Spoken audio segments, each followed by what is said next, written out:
Ijoo Roozaan jechuudha. Maaluma taate jedhamaa gooftaa.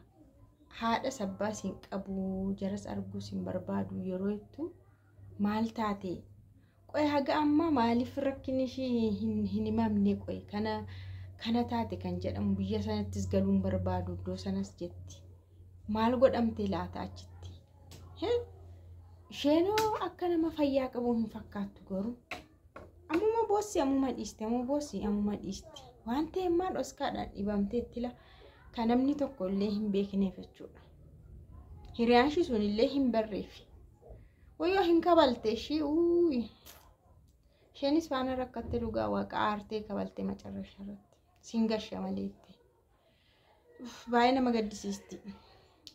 Ana sarraatenyaa ta'ee jiraatu viidiyoo na waraabdaa jetti.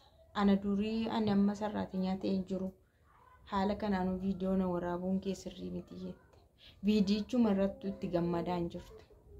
Haala keessa jirtu sanaa miidiyaatti gadi bahuunsaayyuu hin jaallanne isheen jechuudha. Because jireenya koo dureetti isheenis dureen akkasiin ture amma sarraatenyaa ta'ee yeroo hin jiraadhu viidiyoo na waraabuun keellee natti hin tolle jette. Isheen kun immoo namni si eegaa ijoolleen uummanni hordoftoonni kee hundeessa dhaqxee jirti moo hin jirtu kan jedhanii si eegu waan ta'eef malee waan biraaf miti jettiini. Haadha kee fi abbaa kee yeroo jettu naan haadha sabbaa siin qabu jette. Maalidha qoy? Maaltu jira laata iccitii wayimmaa jira bayyesuus dhugaa namni lafaa kee kamtii haati isaanii fi abbaan isaanii asii boo'aa turanii maraachaa turanii. Isheen immoo har'a akkas jetti waan ta'e taateetti.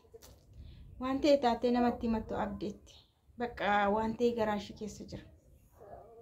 Asuman hojjetadha jette. Galuun barbaadutti.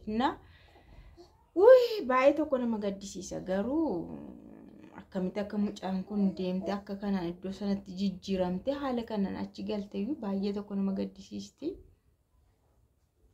Yaa jireenyi egaa akkas hin beekamu maaltu akka fuudhee achi keessa kaa'iyyuu silaa fuutee galtee mucaa kana yaalsisanii xuruu ture akka goote jechuudha. Itoo yaalamte. Yaa akka amantaattis akka sakaanittis ispeeshaalii garuu kun akka amantaatti yaalamuu qabdi. Waan akka amantaa wayiiti. Waan ta'e tuqqamtee ta'e yookaan seexana ta'uu danda'a waan ta'e ta'uu danda'a malee namni akkamitti haadha abbaan jiru haadhaan qabu abbaan qabudha waan ta'e ta'eera jechuudha mucaan kun waan ta'e taateetti jechuudha dhugaa waaqa. Nagaa sin gaafadhee garuu nagaa waaqayyo hunduma keessaniif haa baay'atu.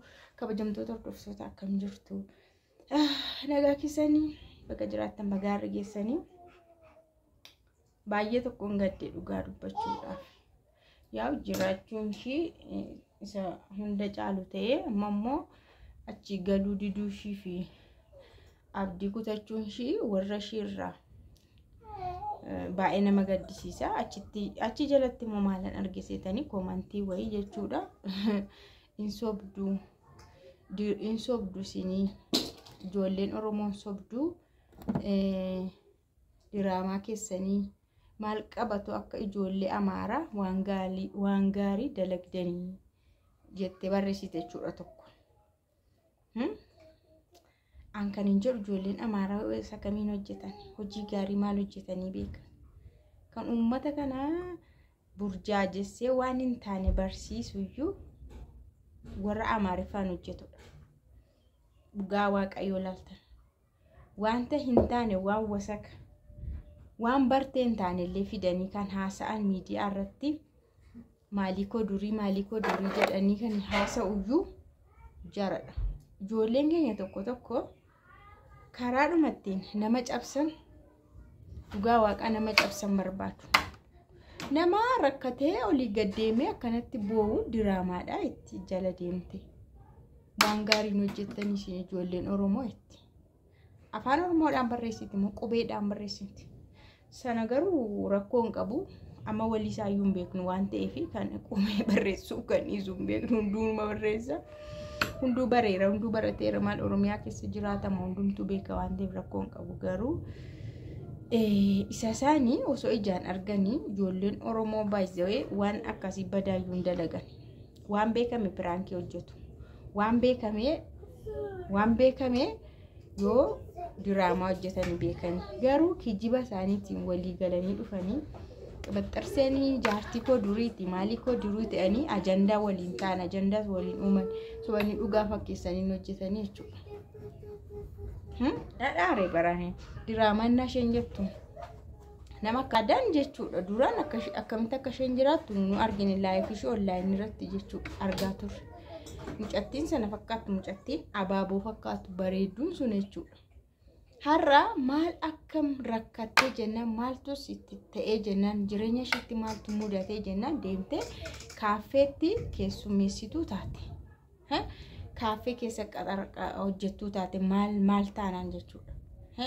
Haadhaaf abbaa hin qabu yeroo itti haadhaaf abbaan ishee asii deemanii bu'anii amma miidiyaarra iyyuu dhufaan jiran isaa bu'anii dadhabanii jechuudha. As deemanichi dadhaba. Mi'aama mucaan kun nagaadhattu sun waan ta'e taateetti la dhuguma siniin jedha. Achillee hin bahu jettee namatu jireenya ishee balleessuu waatti godhee laatan jedha sihiiri.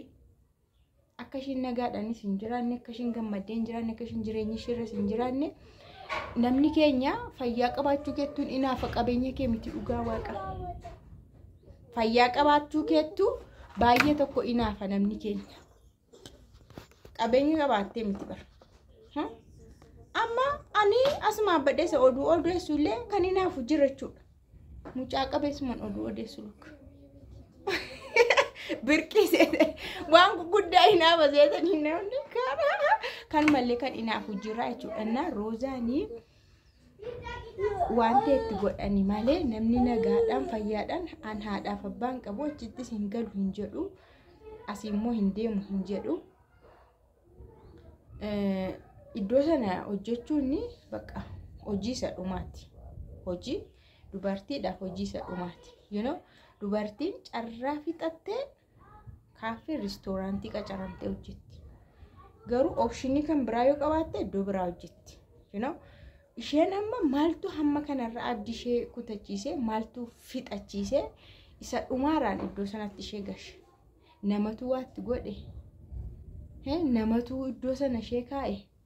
Namatu dhoskeetti taphataara mucaa kana namatu waan ta'e ishee godhee malee dirqisiifamtee malee jaallattee miti. Hin boosisan ulan qallaaliin boosu of keessatti jechuudha dhugaa waaqa.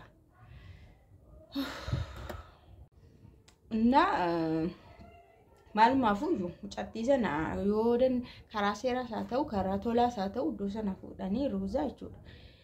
Akka amantaatti yaalsisuudha. Akka amantaatti waan amantaa ishee eeyyamu sana yaalchisuudha. Sammuu ishee waan ta'eera. Waan ta'e maa qabdi kan akkas ishee godhu laal. Kana bisootii garaa ishee keessa immoo jira dafee mimmaa ishee bulluq jedhee keessaa yaa'a. Namni tokko namni bisootiin maal jedhamu afaan Oromoodhaan? Madaa wayii jechuudha. Madaa wayii namni of keessaa qabu xinnoo garaa keessa waanuma xinnoodhaan imimmaansaa dafee dhangala'a. Kanaafuu nama dabalattee jechuudha saadaan nama dabalattee dhiira dabalattee yookaan obboleettii kooti jettee poolisii qabattee poolisii duratti himattee jechuudha. Poolisiin ishee tabaabbaree poolisii arjigee qabsiifatti baasifatti.